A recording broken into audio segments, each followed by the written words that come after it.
What's going on, everybody? Today I'm going to bring you a review of the Numark Mixtrack Platinum Effects. I think that's what it's called, Platinum Effects. Back when I was coming up, Numark was a big brand. Numark was a quality brand. You would get a Numark mixer, perhaps 1750, and you'd get Technics 1200. It's just what you did. Then when the 90s came and Pioneer, which by the way, when I came up, Pioneer made pull-out stereos for your cars and home stereos.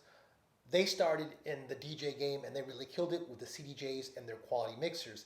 And at that time, no one was trying to hear any noise from Numark because Pioneer just really killed it, put out quality products. So some of the products that I bought, maybe some of the fake CDJs, some of the controllers in the early days, and definitely some of the CD players, they really put a bad taste in your mouth and you really just did not want to take a chance on the Numark brand. Numark has been purchased, I believe in 2018 was the last time. So we're going to give Numark a shot, and we're going to check out this Numark Mixtrack Platinum Effects and see if it's something that's worth putting on your desk at your house. Check out my review, the Numark Platinum Effects. Alright guys, here's the review, the Numark Mixtrack Platinum Effects. Really good controller, especially for the price point, $225, $250 new. On the used market, you could probably get this for $200. And at that price point, I do really think it's a bargain. Let's talk about what stands out on this controller. It is the capacitive touch jog wheels with the 6-inch built-in high-resolution display on the top. In that display, you'll get information like beat information. You're going to get your key. You're going to get how much is left in the track. The red will show how long that track has been playing and how much time is left. Also, how much in your pitch, if I didn't mention that, you know, the percentage on your pitch. Getting into the jog wheels, the top of the jog wheels here are metallic. The side is plastic, but they feel sturdy. They actually feel a little heavy in my opinion, so for cutting, it's a little heavy. Let's display kind of what I'm talking about.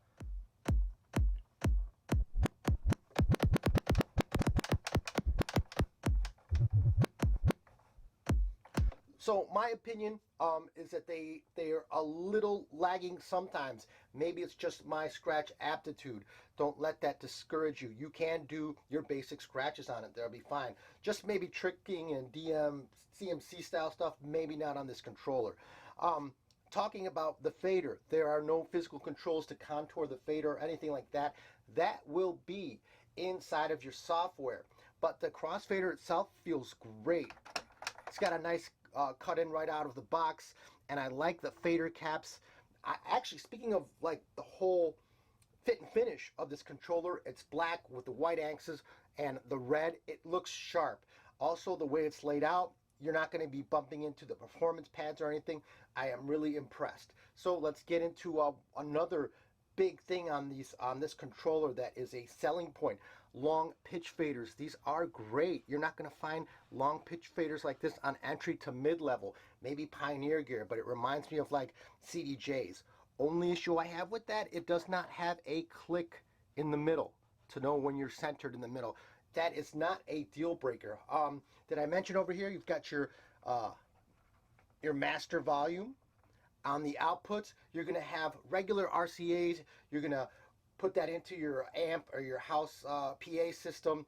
There's no extra XLRs or a 1/4 inch. It's not fancy. It's not high level like that as far as like pro level, I should say. You're going to have USB. And over here on the mic input, if I didn't mention this before, you got a 1/4 inch mic. When I opened this machine and hooked it up to my laptop, I had a buzz coming through.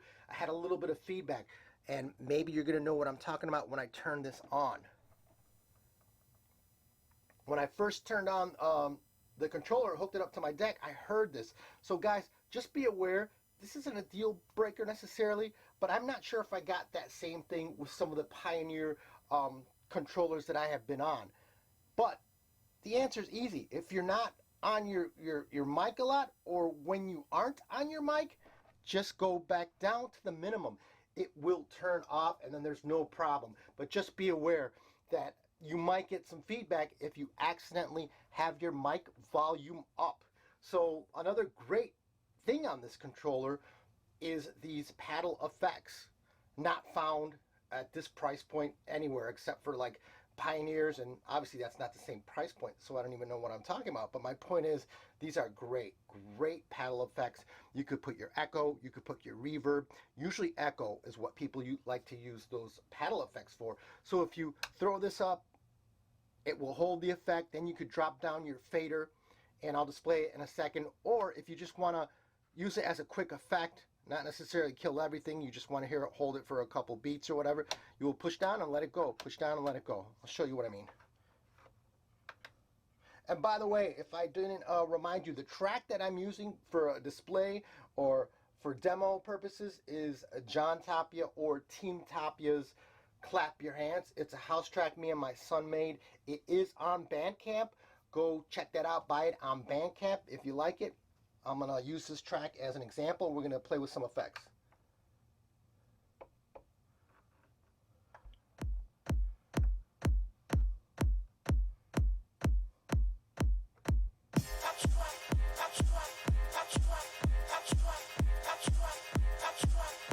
Oh, so by the way, when you use the effects here, here's your dry, wet. You could also tap on beat.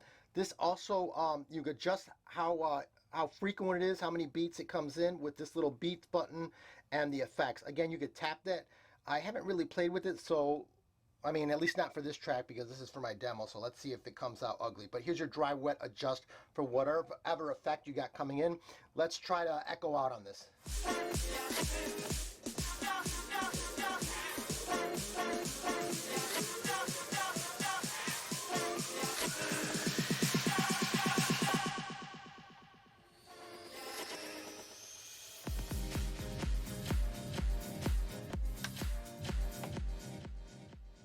Okay, there's a little bit of a better echo out, and I had to adjust it with this knob here.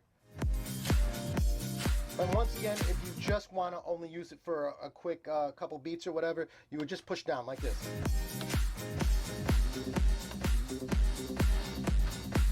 And again, it's not just the echo. You could throw in your reverb or whatever of the 6 effects that are sitting here. Reverb, phaser, flanger, low pass, high pass. You could adjust that right there. Okay, as far as like high pass and low pass, now that I mention it, it's got that built-in low and high, and it sounds really nice. There's my low. There's my high.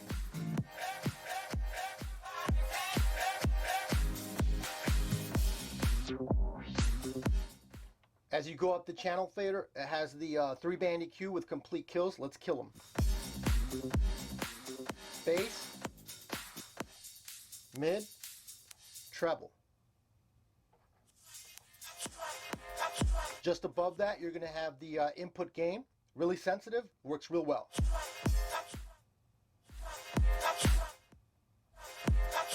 I usually have them set approximately about 1 o'clock. Okay, this is pretty standard right here. This browse, that's how you're going to browse within your Serato library. You're going to load here. Really common on a lot of controllers.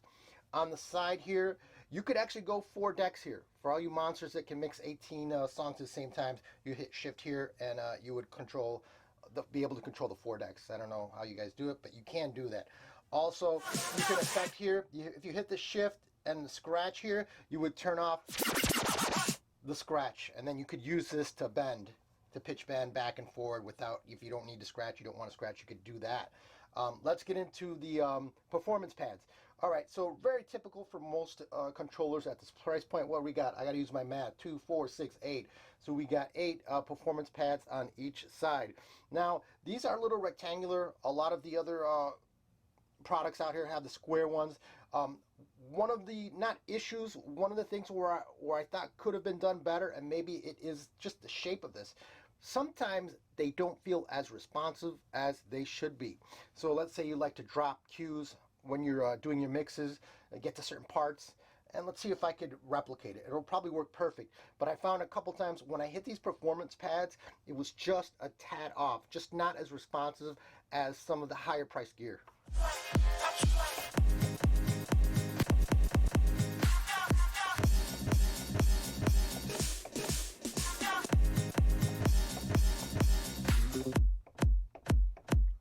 right there, it seems to be working fine for me. But once in a while, I found that it was just a little less responsive than many of the other controllers. Granted, at a higher price point, that's just my observation. So what you have here is your cues. You have an auto loop here. It's interesting, you have an auto loop here, and it's set up by, you know, how many beats you got it set up. But you also have a loop section here, which is kind of redundant, in my opinion. But let's play with the auto loop.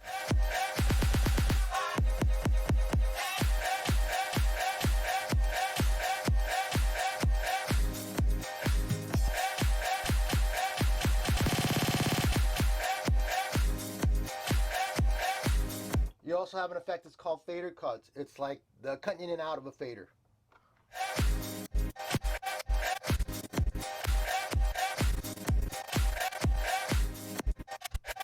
That's a stutter. Also, there is not a separate like channel for your samples or your DJ drops, whatever you have as samples. Usually, sometimes on some probably a little more expensive pieces of kit, you're going to have an independent level. There is not one here. The good thing is, though, it comes in at a good volume, and you could always drop your line faders. Let's say, let me see where my samples are. We'll play this track, and then we'll use the sampler. You got your DJ effect going, or your drop, your ID. D.J.Johnny Tapia, keeping it real on the ones and twos. Ask your girl, homie. So at least you could drop your channel fader. It comes in at a decent level, and you could always adjust in your software how loud that is anyways. That's just something I wanted to make you guys aware of. Overall, I'm trying to think if I could think of anything else. You got your sync buttons on this, which I never use. You've got your pitch bends, if I forgot. Again, you could do 4 tracks. This is really a good mixer. I'm sorry. I always say mixer. This is really a good controller by Numark. And Numark has kind of stepped their game up. Oh, by the way, you do have the 1/4 inch for your headphone adapters, and you do have the mini jack for your headphone adapters. This is really a great deal, guys. If you can find this for under 200 used, buy it. I think it's a no-brainer, especially if you want something compact, especially if you're not going to be playing these huge clubs. You want to start learning how to mix, and you got a small setup in your bedroom, or even a small bar or club. This is a really great deal, guys. Don't sleep on the Numark Mixtrack Platinum Effects. Thank you guys once again for watching. Click like, subscribe, support my music. John Tapia, me and my son, we mess around with music. We always like to bring you reviews when we can. At least I do. I know my son probably doesn't want to be on camera. Thank you so much. Enjoy your day.